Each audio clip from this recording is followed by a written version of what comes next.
I think the thing that gives me hope is that there are people who are organizing. I like to call us the people who are the watchmen on the tower, who are saying, wake up, wake up, wake up. I'm also seeing more hope than ever. People showing up together, knowing what the stakes are, and saying, well, you know what? If those are the stakes, I'm going to rise to them.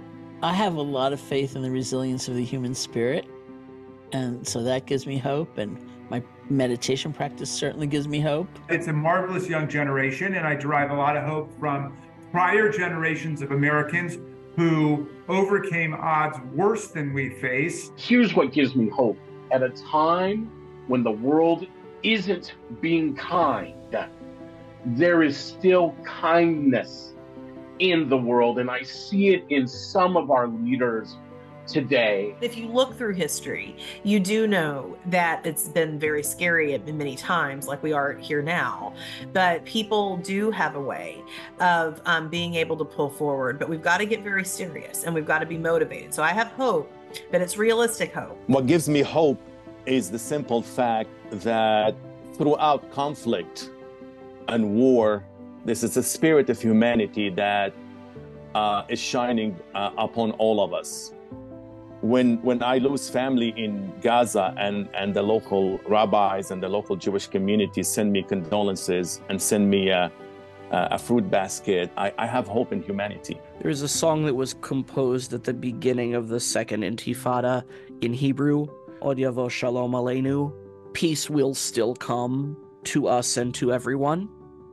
And the song is in Hebrew and the chorus is the word salam, intentionally in Arabic, knowing that there are still people willing to speak the idea of peace into the world and willing to speak it in a language that's not their own.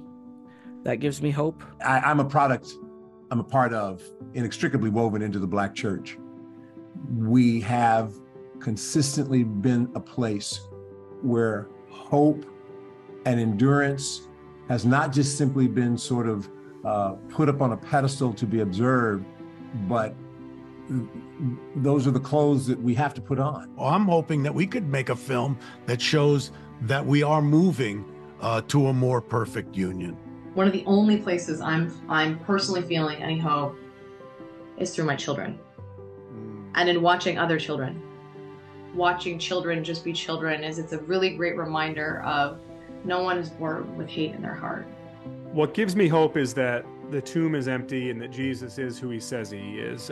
He told us that in this world we would have troubles, but to take heart, that because he overcame the world. And I choose to believe that. What gives me hope is really seeing the people who can turn toward one another. I mean, even from the depths of anguish. And I will continue to strive to turn toward rather than to turn away, knowing that that really is the only way forward. You've got to foster hope.